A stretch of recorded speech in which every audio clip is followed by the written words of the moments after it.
નમસ્તે મિત્રો, ફરી સ્વાગત છે તમારું એક નવા વિડીયોની અંદર। મારું નામ કાવ્યા છે અને મારી ઉંમર 21 વર્ષની છે। મારા ઘરની હાલત ખૂબ જ ખરાબ હતી, એટલે મારે કોલેજનો અભ્યાસ અધવચ્ચે મૂકીને કામ ઉપર જવું પડ્યું। હવે હું કામવાળી બાઈ બની ગઈ હતી। હું જ્યાં કામ કરવા જતી તે મહેલ જેવો બંગલો હતો, અને આ બંગલાની અંદર ફક્ત એક જ આદમી રહેતો હતો। તેની ઉંમર 33 વર્ષની હતી। તે દેખાવમાં સુંદર અને તંદુરસ્ત માણસ હતો, અને હું તેના બંગલાની અંદર કામ કરતી હતી।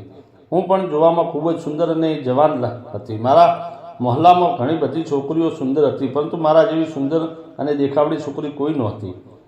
હજી મારા લગ્ન થયા નહોતા। મારી ખૂબસૂરતી જોઈને મારા માલિક મને તેના બંગલાની અંદર રહેવા માટે એક રૂમ આપી દીધો, અને તે મને એવું કહેતા કે તું સવારે કામ ઉપર મોડી આવે છે, એટલે મારે નાસ્તાનું મોડું થઈ જાય છે।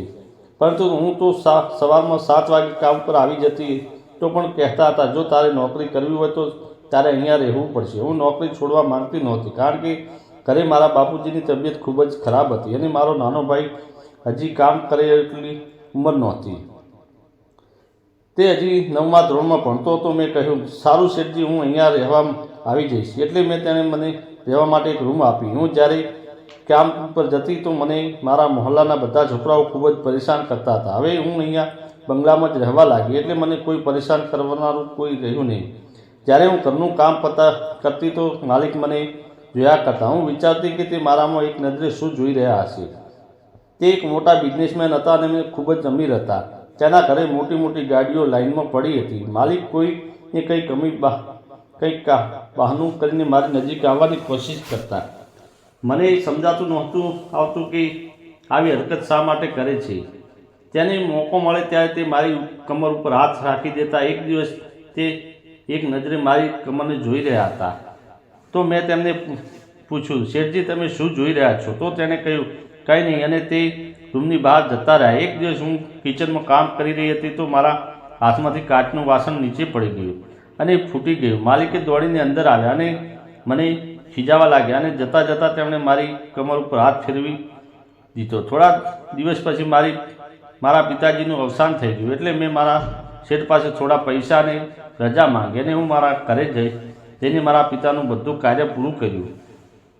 આ દુનિયામાં આમ તો હું એકલી થઈ ગઈ હતી। હું ફરી વખત કામ ઉપર આવી ત્યાં રહેવા લાગી। ગરીબીને કારણે હું મારા કામ પણ છોડી શકતી નહોતી। જ્યારે હું નાહવા જતી ત્યારે માલિક મિત્રો, વિડીયોને પૂરેપૂરો જોજો, તમને મજા આવી જશે। અને જો તમે ચેનલ ઉપર નવા હો તો વિડીયોને લાઇક અને ચેનલને સબસ્ક્રાઈબ જરૂર કરજો। તો ચાલો વાર્તામાં આગળ વધીએ। મને જોઈ રહ્યા હતા, હું શું કરું મને કોઈ સમજણમાં આવતું નહોતું। બપોરે અને સાંજે જ્યારે જમવાનો સમય થતો તો શેઠ મને પોતાની સાથે બેસાડીને જમાડતા।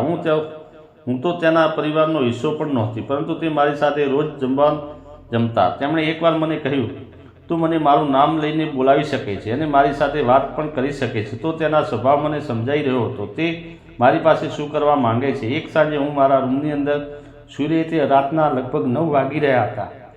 માલિક મારા રૂમની અંદર આવ્યા। રૂમની અંદર આવીને તેમણે દરવાજો અને લાઇટ બંધ કરી દીધી। મેં કહ્યું, શું થયું શેઠજી, અને તમે અત્યારે મારા રૂમમાં શું કરો છો? તો તે કંઈ બોલ્યો નહીં, અને ધીમે ધીમે મારી પાસે આવ્યો અને મારી સાથે જબરજસ્તી મસ્કરી કરવા લાગ્યો। હું તેને રોકી રહી હતી, પણ તે મારી સાથે આ રમત નથી રમી શકતા। મહેરબાની કરીને તમે જતા રહો। તમે મારી સાથે આવું શા માટે કરો છો? પરંતુ તેણે મારી એક પણ વાત ના સાંભળી, અને તે મસ્કરી કરવાનું બંધ પણ ન કરતો હતો। તેની અંદર ખૂબ જ તાકાત હતી, એટલે હું તેના સામનો પણ કરી શકતી નહોતી। તે મારી સાથે આનંદ કરવા માટે આવ્યા હતા, અને તેને આનંદ કરવા લાગ્યો। મેં અત્યાર સુધી કોઈ સાથે મસ્કરી કરી નહોતી।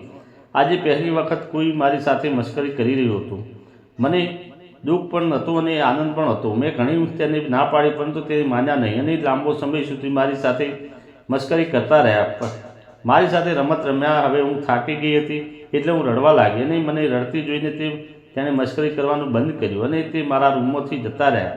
હું લાંબો સમય સુધી રડતી રહી, અને પછી હું સૂઈ ગઈ, પરંતુ મને આખી રાત નીંદર ન આવી। મારા મનમાં એક જ વાત ચાલી રહી હતી। મેં નક્કી કરી લીધું હતું કે સવારે હું આ નોકરી અને ઘર છોડીને ચાલી જઈશ। સવારે મેં ઊભા થઈ અને સ્નાન કર્યું, અને રસોડામાં જઈ અને નાસ્તો બનાવ્યો।